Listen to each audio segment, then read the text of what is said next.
Welcome to Metaconscious Leaders, where today we look deeper for meaning and purpose in a time of great change, challenge, and opportunity. Today, it's my great pleasure to welcome back Shawne Mitchell, who was a guest of ours earlier in the year. To recap for those not familiar with Shawne's work, she is an author, a business coach, holds an MA in Conscious Studies at the University of Philosophical Research, Los Angeles, and a BA in Communications at the University of Washington. Her most recent book, Transcendental Leadership, Ageless Principles and Practices for Leading in a Time of Awakening, explores how leaders can access deeper awareness and understanding to lead with wisdom and connectedness. Shawne has practiced transcendental meditation for more than 35 years. Shawne, welcome to Metaconscious Leaders again. As our guest today, it's lovely to have you back. Thank you. Yeah, thank you to you too, Greg. It's just always lovely to be here with you. Talk and Good. have these kinds of conversations. It's a pleasure to have you back. After our last conversation, you and I talked offline, and we thought it'd be worth talking again because there is so much in your book, Transcendental Leadership. And in particular, there were two aspects that we thought were worth bringing out. One of them was the portals to transcendence, and the other was the traits of transcendental leaders. So we're actually going to do a two-part conversation. And in this conversation today, we will focus in on the portals. And next week, we'll focus in on the traits of transcendental leaders. So today, as I say, we're going to focus on the portals. But to start off, by way of introduction for those listeners who are new to your work, Shawne, could you say a few words about the forces of nature, say, that have drawn or corralled you to this point in your life and to this kind of intersection of consciousness, transcendence, and leadership? Well, I think that I feel that the primary, what drives me is curiosity. It's as simple as that. I'm fascinated and curious about the unseen. And whether that's of a spiritual notion, a psychologically, what is it that moves us? What is it that drives us? What is it that's out there? And in the last maybe 10-ish years, I would never have considered myself a particularly sciencey kind of an individual, but I'm very curious about the nature of reality, quantum entanglement, and theoretical physics, and the things of that, like, David Bohm's work that is so interesting and so fascinating. And candidly, I can't begin to say that I understand a lot of it, but I understand enough. And I become more, I guess you could say, curious and thoughtful about the nature of reality. And then, so where does science and spirituality, what's that connection? Where's that connection? How do they collide? What is what they call the ground of being? What is the hard question when we now look at the science of what energy and the nature of reality in our world is made up of, and what is the essential components in those molecular structures. So I find that very curious. And I was more or less born with a curious nature about spirituality and God and the unseen world. And I was raised in a spiritual tradition where, angels and celestial beings and saints and whatnot. And so that was always back there. And then in college, I learned transcendental meditation. I was very drawn to the Eastern Buddhist, Zen, and Hindu polytheistic, if you will, traditions. And so I've always kind of read everything and studied as much as I can and so on. So where it came from, I don't know. I'm just one of those people that has just got the light switch was on from the beginning. Brilliant. Well, you talking there about the science, you didn't mention the word philosophy, but science and philosophy, that is something which we're going to be bringing into Metaconscious Leaders and talking about in some length in the new year. So we may need to get you back again, Shawne. I love these conversations. Absolutely, because philosophy is the meaning that we give to life, and so our philosophy is the foundation of everything. We build on the meaning that we give to life. We build our institutions, our laws, our structures, and our behaviors emanate from that as well. So if we've got our philosophy wrong, then everything else is wrong. I think so too. I may have shared with you that part of the graduate master's degree in consciousness studies, that there were 4 primarily foundational elements to the curriculum. And one of them was philosophy, from the fragments and Greek and Kantian, perennial, Emerson, who I deeply treasure. And then another one of the elements was all the wisdom traditions of the world, or we might oftentimes call, the different religions, but including indigenous wisdom. It wasn't just the monotheistic and polytheistic ones. And then there was psychology and spiritual psychology. And then there was the quantum physics elements of science. And all of these went kind of into the consciousness studies stew or soup, which was such a great learning experience for me. I mean, my, curiosity was, in a real happy place, because there was a lot that, a lot of reading, a lot of research. And because this was one of the first online programs at a graduate level back around 2010, 2008, the university was able to have the top professors in the world, Amit Goswami, Alan Wallace, Neil Corbett, and so on. So the best professors anybody could ever want to learn from. I love that. I love that part about philosophy, because you're absolutely right. Okay, so let's get into the topic of transcendental leadership. And to begin with, can we try defining transcendence or transcendental leadership? How would you best describe it? Because when I first hear the term transcendental, I immediately link it with meditation, and I think, well, that's an aid, but how is it when it's to do with leadership as opposed to with meditation? How would you describe that to someone who's not come upon the term before? Well, other than sometimes I just make things up and put them out there. Uh, Best way it's say it as it comes. Well, the whole notion of the book, and it was the thesis when I was getting my master's, was candidly a download. It wasn't something that I was necessarily thinking about. However, I had learned, as you mentioned, transcendental meditation in college. And I think that the word transcend, we're familiar with the definition of what it means to transcend, to go higher, to ascend upwards is the way we would look at it, but to transcend what we consider to be ascending, to go beyond. Okay. And the nature of the transcendental in terms of states of awareness and states of consciousness would be to be in that state, perhaps, that Joseph Campbell described as bliss or samadhi in the Buddhist and Hindu spiritual traditions, a contemplative oneness with God, and maybe one of the monotheistic, Judaism, Abrahamic, and Christianity, of course. So my sense of the transcendent or transcendental leadership is that, and let me just say something about leadership again. Whether we're leading an organization, a corporation, we're a leader amongst our community, we're a leader in our family. I mean, we all are leading our lives, and who's in charge, where's choice, where's will. It still comes down to the individual, in addition to or running an organization, let's say. And my notion of transcendental leadership is an individual who has practices, capacities, and abilities that they have taken the time, and they are aware of the nature of reality, that there is a oneness, that we are all connected, that there is a unified field of consciousness, that what happens to one happens to all.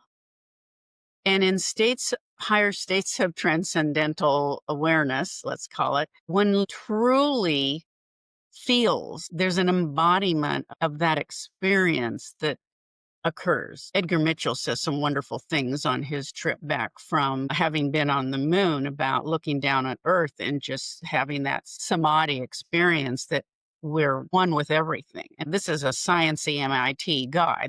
I really feel that the transcendent awareness of a person who is leading their own lives or leading an organization informs who they are, what they do, and who they're being. And then, of course, that informs their field, if you will, around them, their aura, their relationships, who they are in the world, and how they take care of their family, they take care of their community, they contribute to their family and community, and how they lead their employees and their organization. And with the awareness that they're the awareness and the wisdom that they want to serve everybody because we're all connected.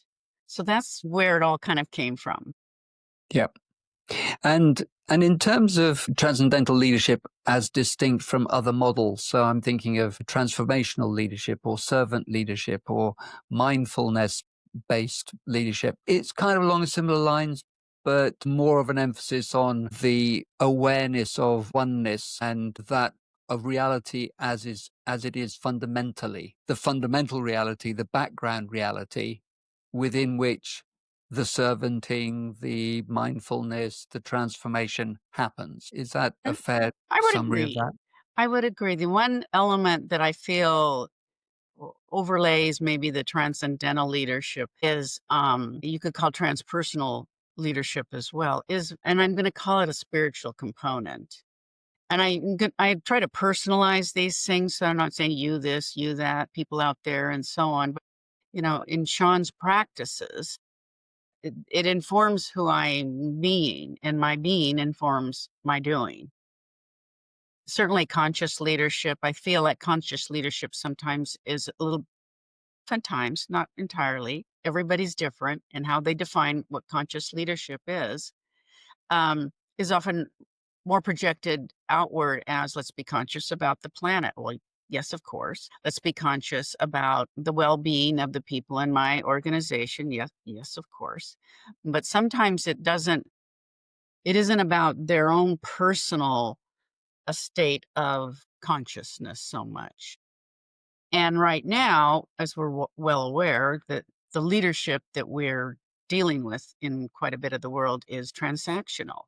I'm threatening you, you do this. I pay this amount of money, you do that. It's transactional. And it's an old narrative. It's an old theory. It's an old model, and it doesn't serve the whole. And so that's quite a neat sort of segue into why is it so important now? And I think you've highlighted there the world we're in at this point in time is highly transactional.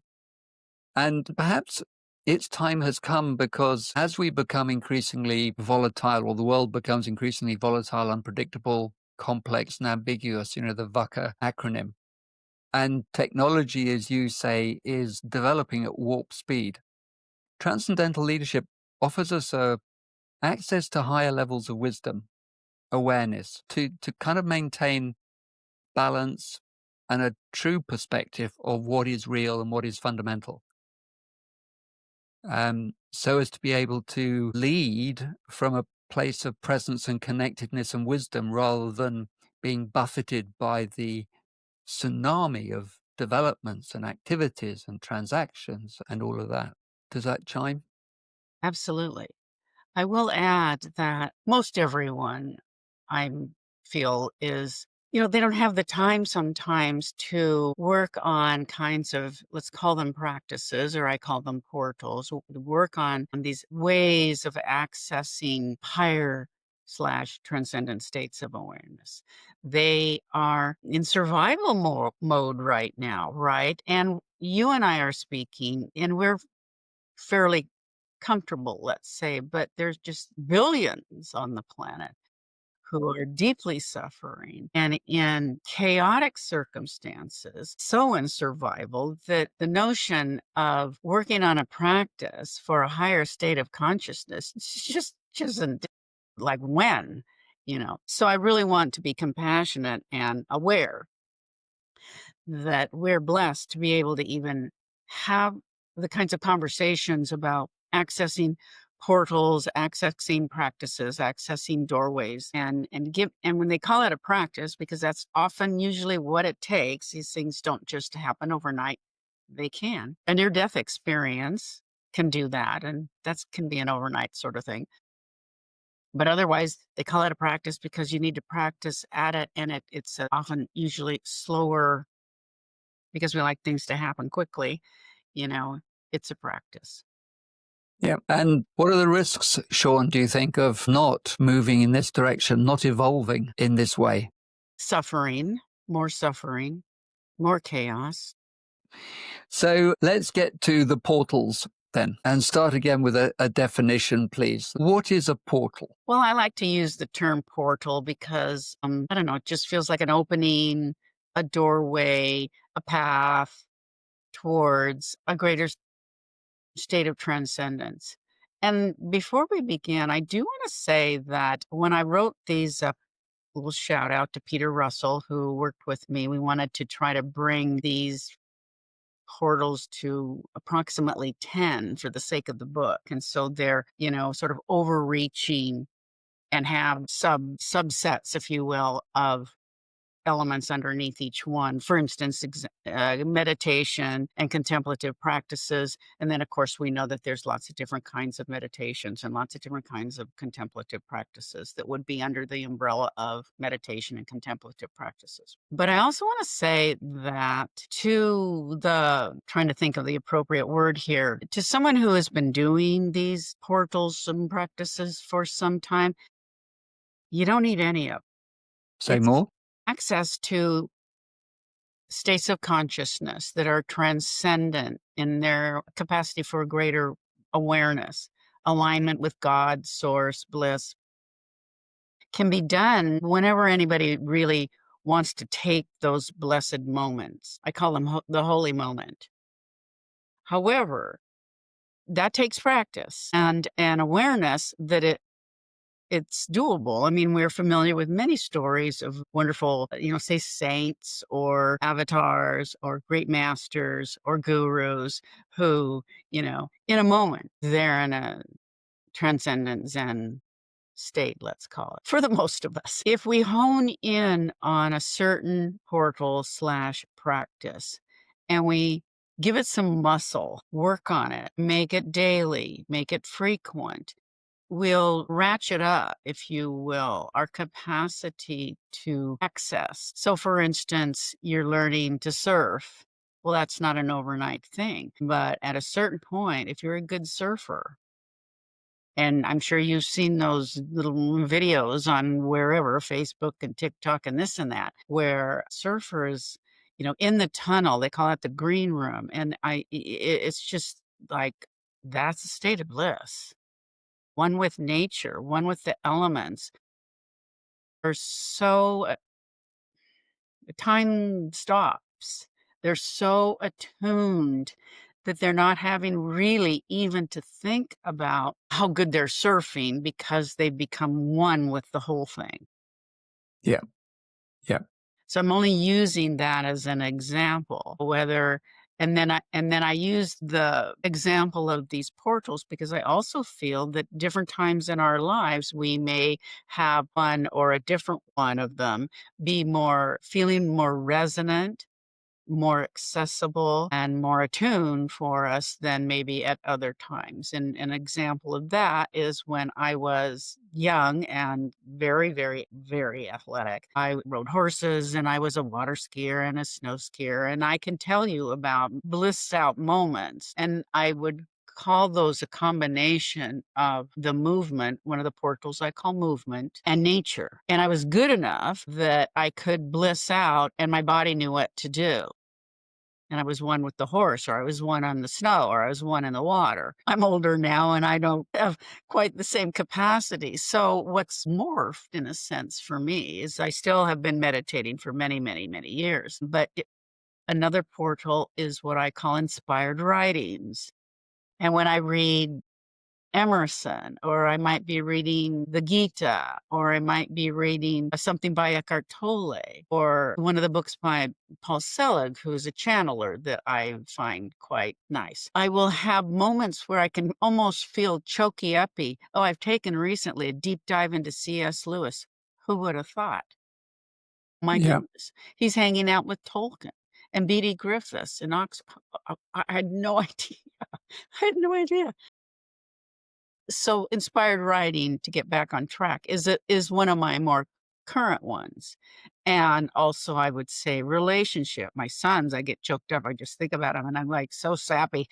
Just am so, love them so much. So maybe that's a little bit helpful. We can talk about some of the other portals, but I'm just trying to give examples of how they can change over our lifetime and how they can be resonant for one person as opposed to somebody else, and to practice. It takes practice. And then suddenly there'll be those Yeah. moments, those holy I moments. I think what you said a moment ago is really valuable, that we don't need these portals to transcend, because in a way we are transcendent. That is our true nature. Exactly. But in order to find our way back there, say, and words are always a little clumsy in this regard, but in order to find our way back there, as if there's a journey, there's not a journey, these practices are ways of setting our mind aside, I think, and helping us to rediscover, as if for the first time, actually, rediscover that transcendent state. Yeah, it's interesting that we use the word transcendent and we think of higher and lofty, but really what it is a deep dive into solitude and silence often, and a surrender, Yeah. uh, and an opening and a trusting of listening, if you will, to the deeper inner nature of ourselves, which is connected to the whole, and then that holy moment occurs. And that true nature being then crowded, crowded out by the noise and the busyness of our lives that's going on all the time, which then becomes normal for us. And we then don't notice the quietude. And yet it's the quietude that we're looking for. Or that's what actually holds the peace that is a counterbalance. And I'm not one of these people who, sorry, I should reframe that. For me personally, it's not about being in a meditative state all my life, but the meditation is a way of balancing my busyness with stillness. And I see this as the value of portals, a way of accessing stillness, so that when I go back to busyness, I'm more centered, I'm more calmer, I'm more aware that what I'm busy doing is not all there is. There's something more fundamental. I had a very interesting experience coaching a little while back, where I was doing a CEO asked me to do some meditation with him. So I was doing the meditation. That's cool. He then got a couple of his directors working with me. And this director at his first and second director at his first meeting with me said, "Greg, I don't want any of that meditation, okay?" I said, "Fine, no problem." Anyway, we went on for about 6 months, meeting weekly. Excellent meetings, really good, productive, every single one of them. After about 6 months, he said, "Greg, tell me about meditation. What's that all about?" So I told him a few things and talked about it. And he said, "Yeah, I do that." I said, "Tell me more." He said, "Well, that's the kind of state I get into when I go on my 10-mile run at the weekend. After about 5 miles, that's the state I'm in." And I said, "Brilliant. That's it. That that's your way of getting there.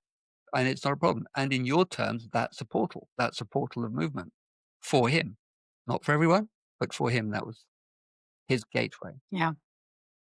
Yeah, that movement as a portal can take in not just, running or sports, but also qigong, for example, and conscious dance, for example. I mean, take a look at the practice of the dervishes. That's a very holy spiritual practice of movement, yoga and the postures. So there's, like I said, there's sort of subsets under some of the portals that I write about in the book. And no question, running, it's that state of losing track of time, kind of an alpha state. Only I think we're working towards delta in this particular point. Yeah. Right. Yeah. So you've mentioned nature, meditation, contemplation. Do you want to say anything more about nature? I mean, I remember when I walked with someone in a wood and we were talking about different things, and it was a surprise to me, but we ended up tree hugging. And for this CEO, who was a very serious, grounded individual, he did it. And I, with hardly any prompting, it was a kind of almost natural thing.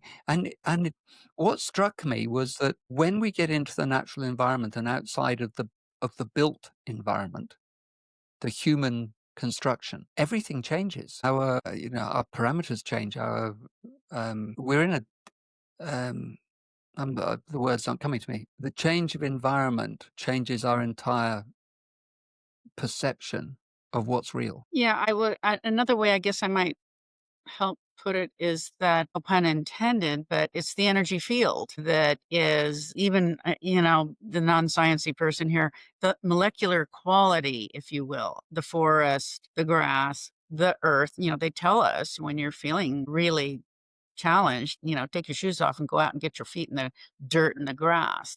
And I feel that that's why people love gardening. It's wonderful. It's great to be able to go out into the forest and hug trees. When I was living in Italy and got COVID, I went out into the forest and was like hanging out with the trees because I couldn't hang out with any people. And I'm like, help heal me. And of course now the science around how, plants and trees are talking to each other and our knowledge about fungi. And so, I mean, it's just so interesting. I just love that stuff.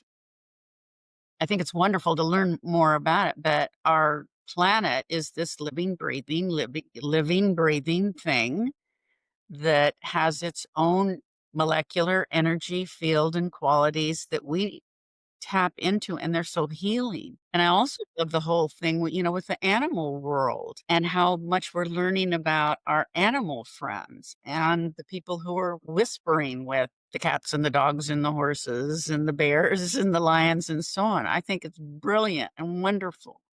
And what we're learning about the whales and so it's fabulous. I love that stuff.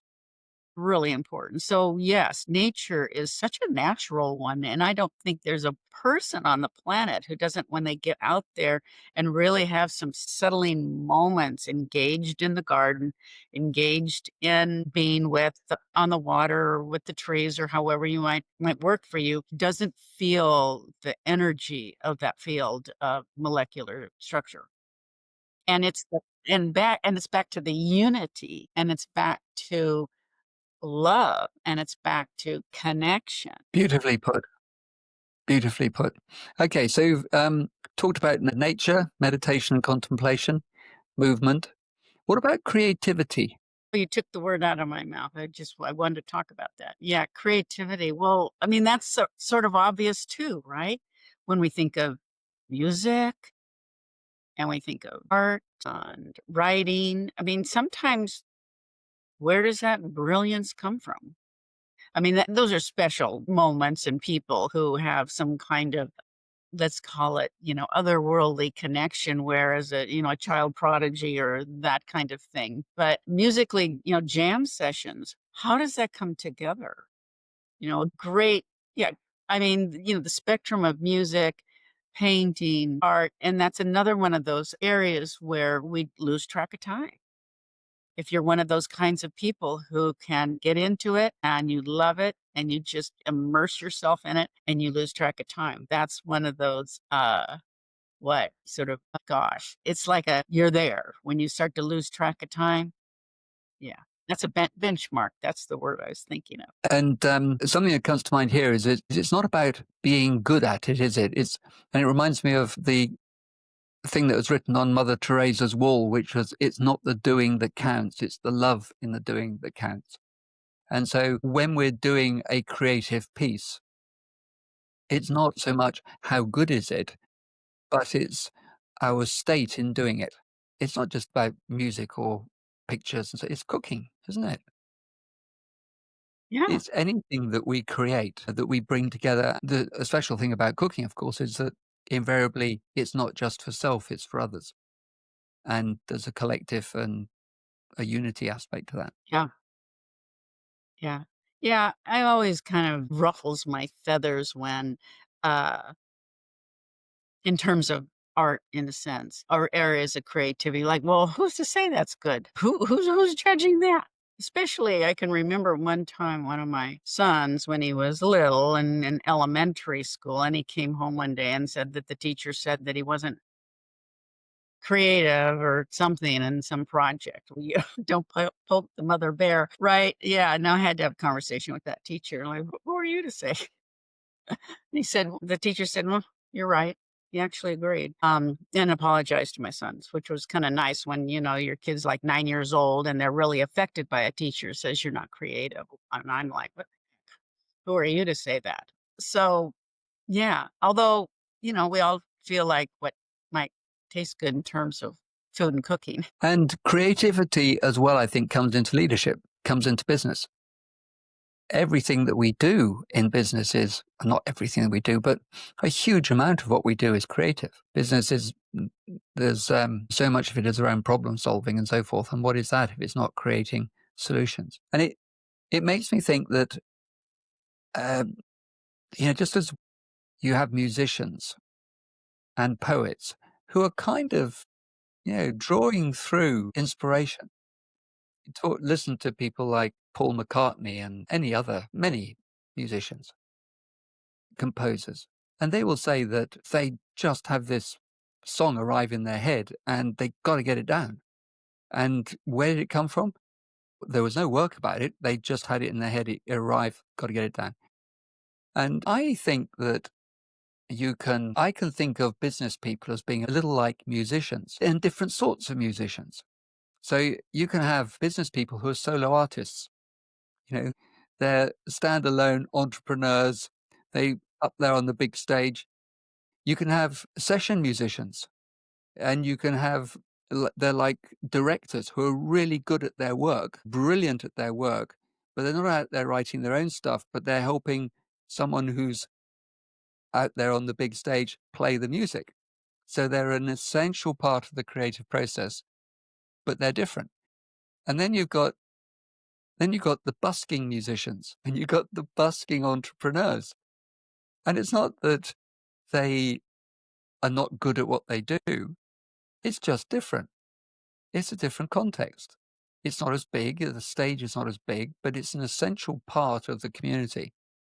And it's an essential part of the tapestry of creativity, and very often a stepping stone.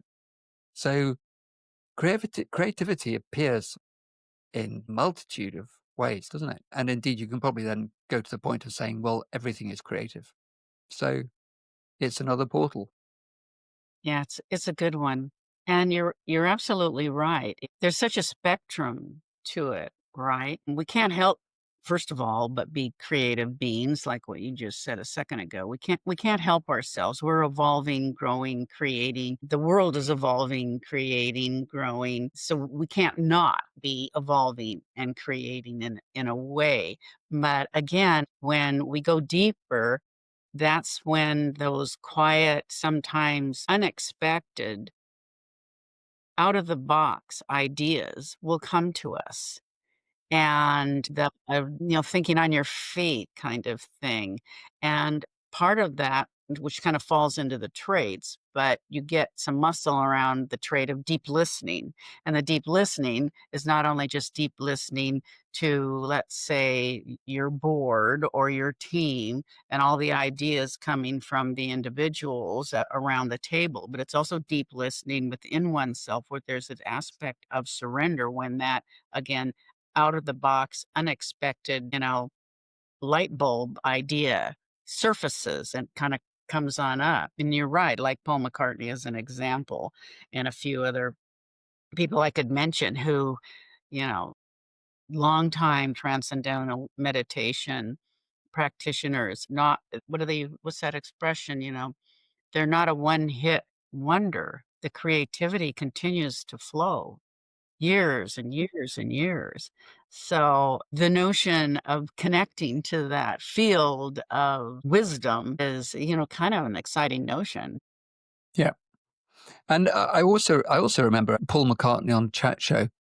And he said that there was about a 3-year period where he had an insane level of creativity with these songs arriving. And then after that, it didn't happen so often. And at times he really had to work at it. So it's not something we have or haven't. It's something that comes and goes almost. And it's something that we can nurture perhaps. And meditation being one of those ways, perhaps. Another portal you got here in your book, Shawne, which is I love, is service. And I think it's very important to leadership, servant leadership. And will you say something about that? Well, I feel that service is an important portal. We'll just take a look at Mother Teresa as, a well-known example who surrendered her life to serving the poor, the destitute.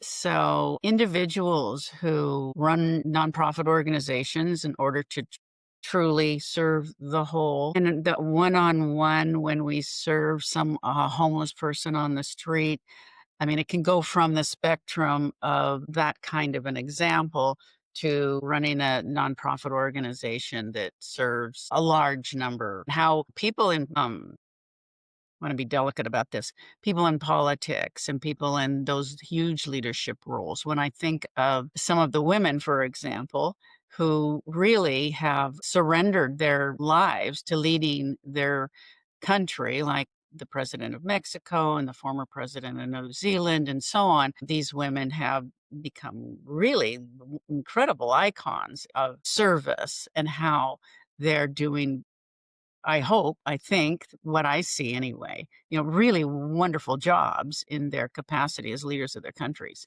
So that's a whole spectrum. And, how, I mean, being a mom, and now that kind of falls into or a father, of course, that falls into the portal of relationship as well, about, how much we, love and serve each other. And gosh, caretakers who are serving people who are the elderly, let's say, or the infirm or handicapped.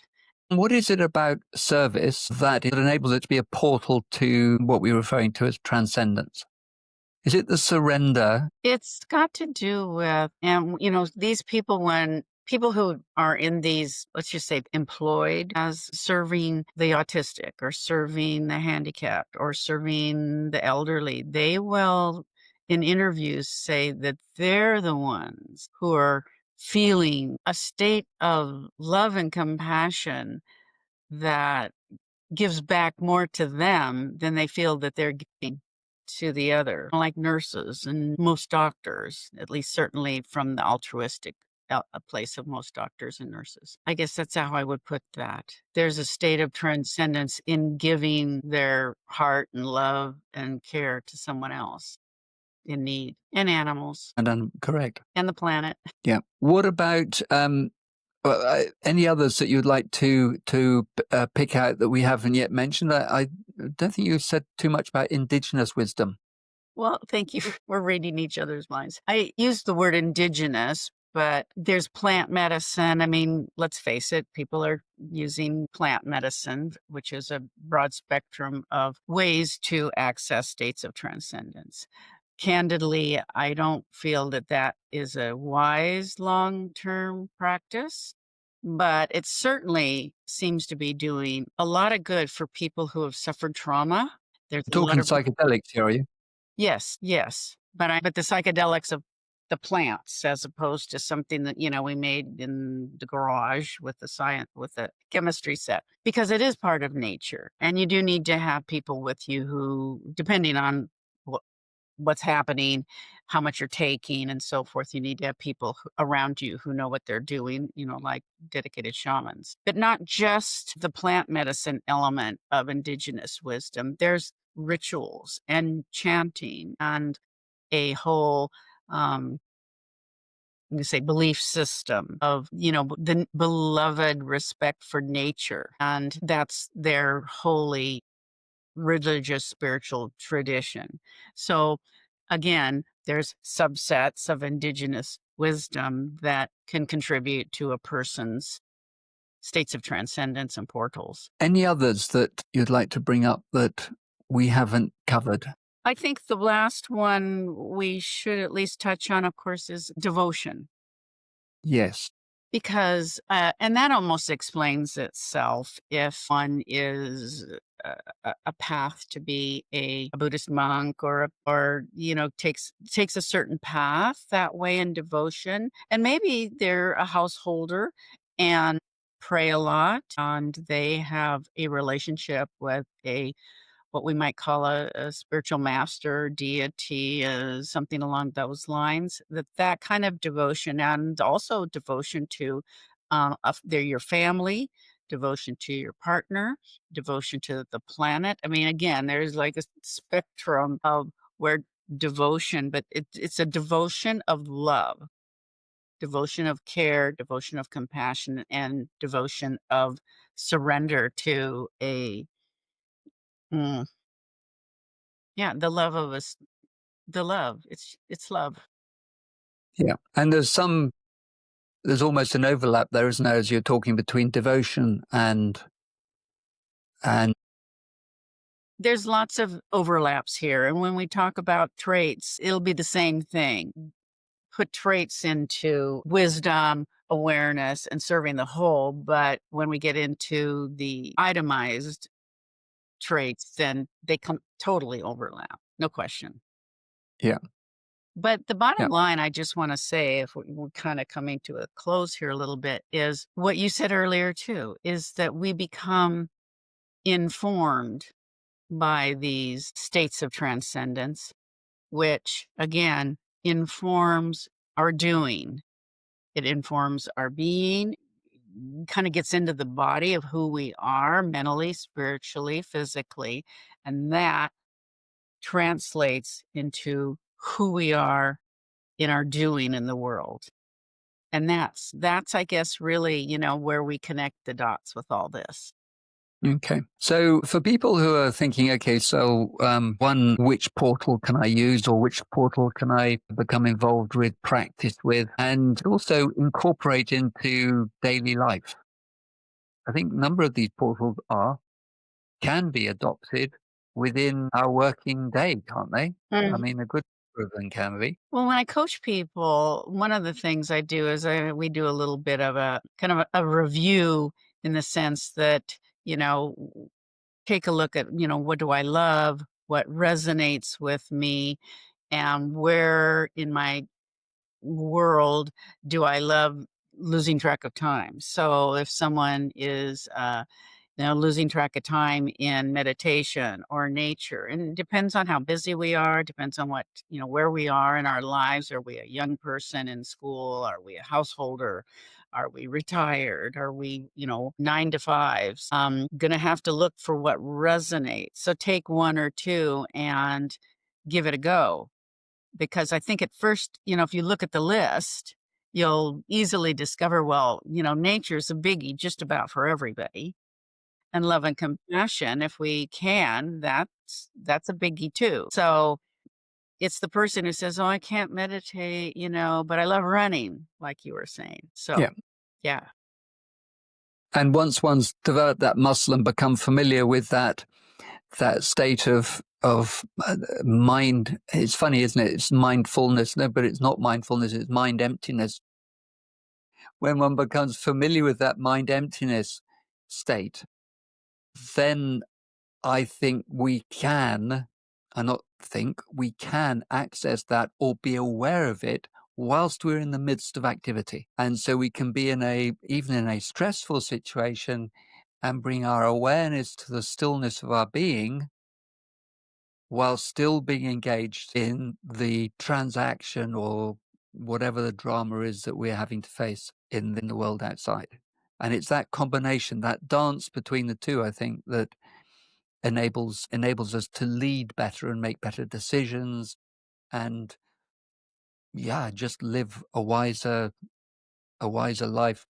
A lot of this, I mean, I found your book, hugely inspirational. I've read it a couple of times and I seriously recommend it to anybody else who wants to get it. There's a link that will be in the notes for anyone who wants to go and get it. I recommend it. And you've been a fantastic guest again, Shawne. Thank you very much. and I very much look forward to talking with you again next week. Is there anything you want to say before we close off? Well, certainly thank you, Greg, for inviting me to come on your podcast again. And yeah, in closing, I would say you kind of hit the nail on the head there with your last couple of comments about presence, because it's your presence amongst the chaos that you get a lot of muscle around when you have access to states of transcendence. And, kind of falls a little bit into what Eckhart Tolle talks about in terms of presence. And it's available to us all the time. It's our own self awareness that it's there for us. It's always there for us. Yeah, Yeah. And to it give is. that to someone else and to give that to a group in a meeting, that's a super gift. Yeah. Excellent. Shawne, thank you very much indeed for your time. Look forward to speaking again next week. Be well. You too. And thank Thank you you, once Greg. again. I hope you enjoyed today's episode. And if you want further information about Shawne and her books, then please, you'll find the links in the show notes below. I also invite you to subscribe, follow, and like us if you haven't already done so. Feel free to share this with others and also leave a comment, as it's really useful for us to know what you're thinking about as well. Until next week, thank you for listening and watching. Be well.